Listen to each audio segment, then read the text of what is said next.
Soumir lower জটা তো পুরো অ্যানেস্থেসিয়া করা আছে, কিছু তো ফিল পাচ্ছ না?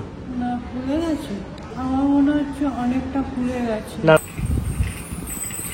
আজকে সেই কখন ঘুম থেকে উঠেছি জানো, মানে এত টেনশন হচ্ছে, ঘুমই যেন আসছে না।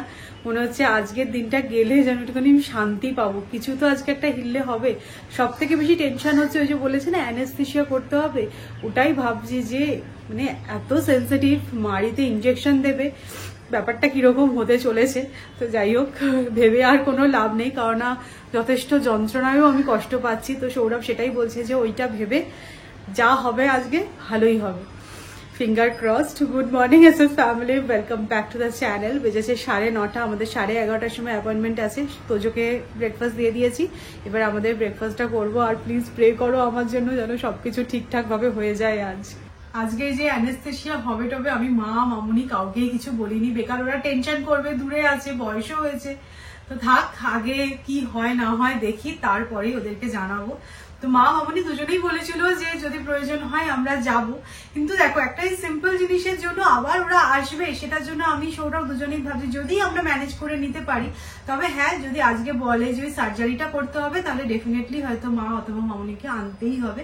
কারণ যে তোজোকে সব জায়গায় নিয়ে নিয়ে আমি যাচ্ছি না, এটা আমার যে কতটা খারাপ লাগছে বলে বোঝাতে পারবো না। মানে আজকেও দেখো ওকে নিয়েই যেতে হবে, আমি তো ওকে কোথাও রেখে যেতে পারবো না। তো যাই হোক, এখানে সমস্ত ভেজিটেবল কাট করা হয়ে গেছে। আজকে আমি সেও উপমা বানাবো, একটুখানি হেভি ব্রেকফাস্ট করেই যাব। তো খুব ভালো লেগেছিল আগের দিনকে যখন বানিয়েছিলাম প্রথমবার, তো ওরা বলে তাহলে ওটাই বানিয়ে নেওয়া যাক।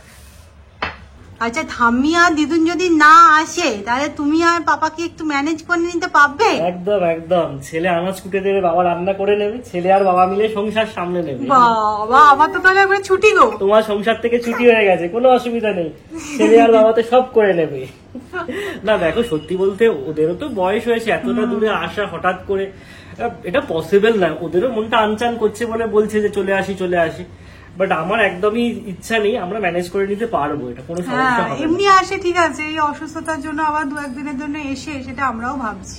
কি হবে, বেশি হলে 2-4 দিন একটুখানি হোম ডেলিভারি বলে দেবো, ম্যানেজ হয়ে যাবে, ওই নিয়ে চিন্তা করো না, তুমিও টেনশন নিও না।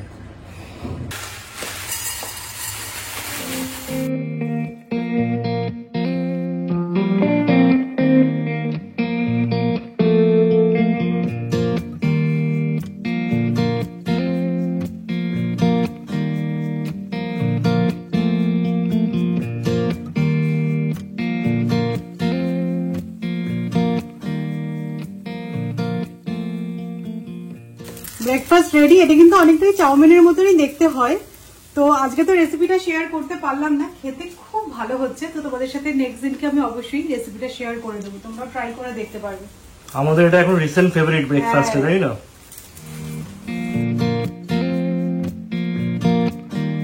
এসএস ফ্যামিলিতে তোমরা অনেকেই আছো যারা কিনা উডবি মম অথবা আমার মতো নিউ মম। তো টাইম টু টাইম আমি তোমাদের সাথে অনেক প্রোডাক্ট রিভিউ শেয়ার করে থাকি। তো জানো তো, আমার মনে হয় বাচ্চাদের জামা কাপড় কাচার জন্য ডিটারজেন্টটা কিন্তু সেপারেট হওয়া উচিত। মানে আমাদের জামা কাপড় কাচার জন্য আমরা যে নর্মাল ডিটারজেন্ট ইউজ করি, তাতে জামা কাপড় ওয়াশ না করাই বেটার। তো from the very first day আমি কিন্তু তোজোর জন্য আলাদাই ডিটারজেন্ট ইউজ করেছি। তো 3-3.5 মাস হয়ে গেল আমি যেই লন্ড্রি ডিটারজেন্টটা ইউজ করছি, সেটা হচ্ছে লাভ ল্যাপের এই লন্ড্রি ডিটারজেন্টটা। এটা কিন্তু খুব ভালো, আর আমি ইউজ করি, তোমাদের সাথে ভাবলাম যে রিভিউটা শেয়ার করি। লাভ ল্যাপের এই লন্ড্রি ডিটারজেন্টটা কিন্তু অ্যান্টি ব্যাকটেরিয়াল, যেটা কিনা স্টেন রিমুভ তো করবেই, আর তার সাথে সাথে বেবি স্কিনের জন্য জেন্টল। লাভল্যাপের এই ডিটারজেন্টটা 100% বেবি সেফ আর নন টক্সিক। এতে আছে ন্যাচারাল অ্যালো এসেন্স আর অ্যান্টি ব্যাকটেরিয়াল ফর্মুলা, যা বেবির ক্লোথ পরিষ্কার করার সাথে সাথে ফ্যাব্রিক সফটেন করারও কাজ করে। সো আমি যখন তোজোর জামা কাপড় ওয়াশ করি, তখন আমি একটা টাবের মধ্যে জল নিয়ে নিই, আর তারপরে এই ডিটারজেন্টটা অ্যাড করে জামা কাপড়গুলো কিছুক্ষণের জন্য জাস্ট সোক করে রাখি, আর তারপরে ওয়াশ করে নিই। তোমরা চাইলে কিন্তু এটা ওয়াশিং মেশিনেও ইউজ করতে পারো। লাভল্যাপের এই ডিটারজেন্টটা কিন্তু তোমরা পেয়ে যাবে ডিফারেন্ট সাইজেসও, মানে starting from 500 ml to 1.5 litre pack. Best part কি বলতো, জামা কাপড় ক্লিন তো করেই, আর তার পাশাপাশি সুদিং একটা স্মেলও কিন্তু আছে। লাভল্যাপের এই বেবি লন্ড্রি ডিটারজেন্টের লিঙ্ক আমি ডেসক্রিপশনে দিয়ে দেবো, তোমরা কিন্তু চেক আউট করে নিও। আমার দাঁত নিয়ে এত কিছু চলছে, তার মাঝেও দেখো আমি কি করেছি, কালকে রাস্তা থেকে এইটাকে কুড়িয়ে এনেছি। পাতাটা দেখতে এত সুন্দর, আর দেখো জলে রেখেছি। আর আমি না দেখেও ছিলাম যে এই গাছগুলো এরকম জলেও হয়, বাট অনেকক্ষণ রাস্তায় পড়েছিল তো পাতাগুলো দেখো কিরকম নরম হয়ে গেছে। আমি বাড়িতে এসে সাথে সাথে এটা জলের মধ্যেই বসিয়েছি, দেখা যাক কি হয়। এই দুটো পাতা একদম স্টেবল হয়ে গেছে, বাট এইগুলো একটু ঝিমিয়ে পড়েছে।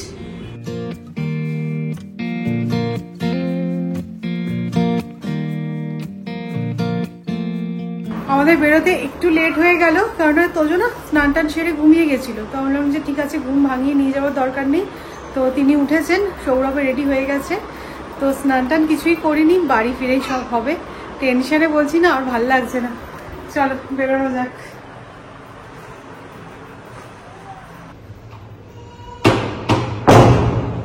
চলো, টেনশনের কোনো ব্যাপারই নেই, যা হবে ভালোর জন্যই হবে। মামাকে বলে দাও টেনশন করো না, সব ঠিক হয়ে যাবে। চলো, ও যাচ্ছে আমাদের সাথে। রোজ ওরই এক রুটিন হয়েছে। স্নান টান সেরে বেরোলো।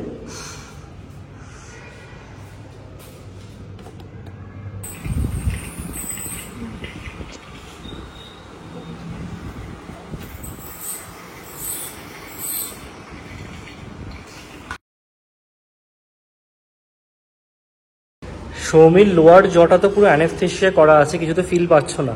না, ফুলে গেছে। খুব একটা ফোলেনি, বাট হ্যাঁ একটু অড তো লাগছে। আমার মনে হচ্ছে অনেকটা ফুলে গেছে। না না না, ফোলেনি, ওটা তোমার ভারী মনে হচ্ছে যেহেতু অ্যানেস্থেশিয়া করা আছে সেই কারণে। তো বলেছে মোটামুটি ঘন্টা দেড়েক লাগবে পুরো সেন্সেস ফিরতে।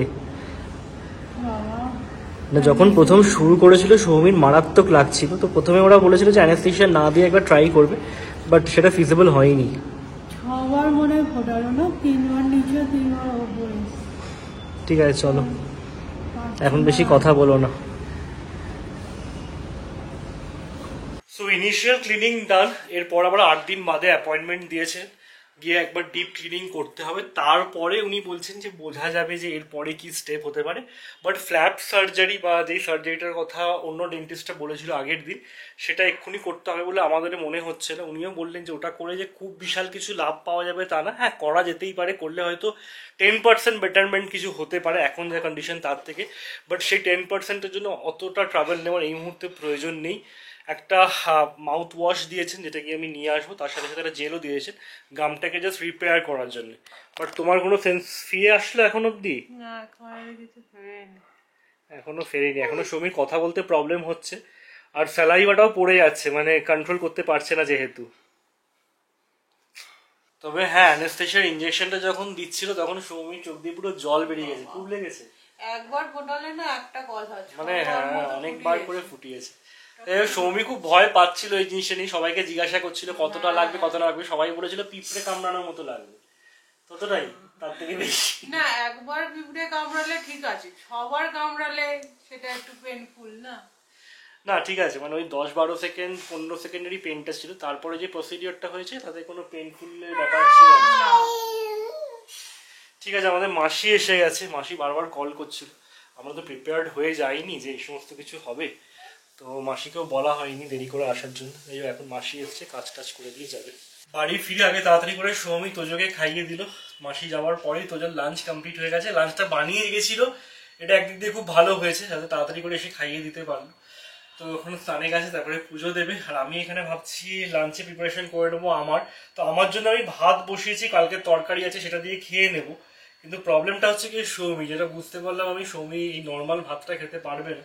তো সেই কারণে ভাবছি একটুখানি প্রেশার কুকারে গোবিন্দভোগ চাল, আলু আর ডাল দিয়ে বসিয়ে দিয়ে পাতলা পাতলা করে যে ফেনা ভাতটা হয় না, সেটাও খেতে পারবে, যদি মনে করে একটা ডিম ভেজে নিতে পারে।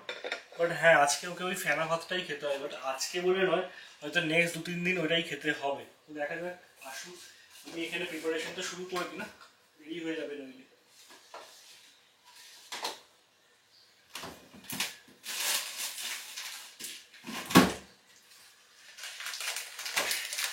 সৌমি তোজোকে নিয়ে একটু বসলো, আমি বেরিয়ে যেই জেল আর মাউথ ওয়াশটা প্রেসক্রাইব করে দিয়েছিল সেটা জাস্ট নিয়ে নিলাম। এটাকে 3 বার অ্যাপ্লাই করতে বলেছে।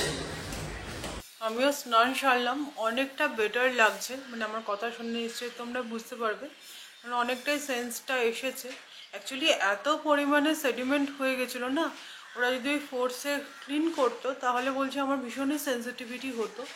তো সেটা করা পসিবল ছিল না বলেই অ্যানেস্থেশিয়া করলো। আমারও মনে হচ্ছে না এটাই বেটার হয়েছে, হয়তো একটু লেগেছে আমার, কিন্তু ওই তাৎক্ষণিক, তারপরে তো যতটা ক্লিনটা করলো আর তো লাগেনি। তো যাই হোক একটু বেটার লাগছে। সৌরভ বলো তুমি একটু গলা ভাত খাও, কারণ এখন না বেশি গরম বা বেশি ঠান্ডা আমি খেতে পারবো না কয়েকটা দিন। তো সৌরভ বললো আমি তাহলে ভাত করছি, ভাতটা খাও, আর একটু ঠান্ডা করেই খাবো। তাই এখানে ইনি সমস্ত কিছু প্রিপেয়ার করছেন। তোজো ঘুমিয়ে গেছে, ওকে খাইয়ে দিয়েছি, খাওয়া দাওয়ার পরেও ঘুমিয়ে গেছে। কী বলতো, দুজনে থাকলে এটাই সমস্যা, মানে সবটাই তো নিজেদের করতে হয়, এটা একটু ভয় লাগে এখন যেহেতু তোজো আছে। গুড ইভিনিং এসএস ফ্যামিলি, অনেকক্ষণ পর আবার তোমাদের সাথে কথা হচ্ছে। আমার না কথা বলতে বেশ অসুবিধা হচ্ছে, আর হালকা হালকা মাড়িটায় যন্ত্রণাও হচ্ছে। আজকে রাত্রিবেলা দেখি একটা হয়তো পেন কিলার খাবো রিলিফের জন্য, আর যেন ভালো লাগছে না। সেন্সেসটা তো ফিরে এসেছে, আর দুপুরবেলাটা সৌরভ বললো যে কিচ্ছু করতে হবে না, তোমার কোনো দিকে দেখতে হবে না, আমি তোজোকে সামলাচ্ছি, তুমি একটু রেস্ট নাও। তো এই শুয়েই ছিলাম, উঠে পড়েছি অনেকক্ষণই, চা খাওয়া হয়ে গেছে। চা খেতে মানে পুরো সেন্সিটিভিটি, তোমাদেরকে কি বলবো, মানে আমি তো অতটা বুঝতে পারিনি, আমি জাস্ট খেয়েছি চাটা, একদম ঝনঝন করে উঠেছে, বাপরে বাপ। তো যাই হোক আস্তে আস্তে বলেছে ঠিক হবে, মিনিমাম 15 দিন তো লাগবেই, আর 8 দিন পরে আবার একটা সিটিং আছে। তো আজকে যেটা উনি দেখে মোটামুটি বললেন যে নেক্সট ক্লিনটা করুন, তারপরে মেডিসিন দেবো। মেডিসিনে যদি কাজ হয়ে যায় তাহলে, মানে একটু যদি মাড়িটা মানে গ্রোথ হয়, মানে মাড়িটা যদি আবার ফিল হয়ে যায়, তাহলে আর কিছু করতে হবে না। তা না হলে ওই যে অপারেশনটা বলেছে, ওই অপারেশনটা করে মাড়িটাকে তুলতে হবে। তো অত এখন আমি ভাবছি না, এরমভাবে যদি মানে টেনে টুনে চালানো যায় সেটাই ভালো, তাই না? আর আমি মেনলি চাইছি অ্যাটলিস্ট 6টা মাস আরও যাক, তো যেটা আর একটু বড় হোক, তারপর এই সমস্ত স্টিচ ফিচ দেখা যাবে। উইদাউট প্ল্যানিংয়ে এখন যদি এই সমস্ত করি না, মানে আমার মাদেরকে আনো, মামনিদেরকে আনো, মানে ওটা একটা বিশাল ব্যাপার হয়ে যাবে। এখন চাইছি না, এভাবে জোড়াতালি মেরে যদি কিছুটা দিন সময় পার করা যায় আর কি। আজকে দুপুরবেলা মা আর ছেলে পুরো পাল্লা দিয়ে ঘুমোলো, এ বলে আমায় দেখ, তো বলে আমায় দেখ। যদিও ছেলের তারপরও আর এক রাউন্ড হয়ে গেল ঘুম, এইসবে উঠলো, ঠিক আছে সবকিছু, কোনো মুডটা পুরো অফ, সবে ঘুমটা ভেঙেছে। তোজো একটু হেসে দাও, ঘুমটা ভালো হলো। জম্পেশ, বেশ ঠান্ডা ঠান্ডা ওয়েদার, বিকেলের দিকে আবার বৃষ্টি হয়েছিল একবার। আজকে আমারও অফিসে পুরো ব্যাক টু ব্যাক মিটিং, যেহেতু ফ্রাইডে, আর বেশ কিছু প্রেজেন্টেশন বানানোর ছিল, সেগুলো প্রেজেন্ট করলাম, জাস্ট কমপ্লিট হলো। তো আজকে আর আমি কিছু রান্না করবো না, সৌমিত বলছে গলা ভাতই খাবে, আমি কিছু একটা অর্ডার করে দেবো, আলুর পরোটা বাগেরা। এখন আমি আর তোজো একটুখানি ইভিনিং ওয়াক করছি ঘরের ভেতরই, এই তো তোজো, এখন আমরা আর বাইরে যাইনি কোথাও। তো চলো আজকের ব্লগটাকে এখানেই এন্ড করছি। সৌমি কথা তো তোমরা শুনেছই, হোপফুলি নেক্সট 2-3 দিনেও আরো বেটার ফিল করবে। তারপরে 8 দিন বাদে ফিটিং আছে, তখন ডাক্তার আবার কি বলে সেটা দেখার বিষয়। আজকের ব্লগটাকে এখানেই এন্ড করছি। যদি ভালো লেগে থাকে তাহলে অবশ্যই করে লাইক করো, শেয়ার করো, আর নতুন দেখছো প্লিজ চ্যানেলটাকে সাবস্ক্রাইব করে নিও। কালকে আমার দেখা হচ্ছে, টাটা, গুড নাইট।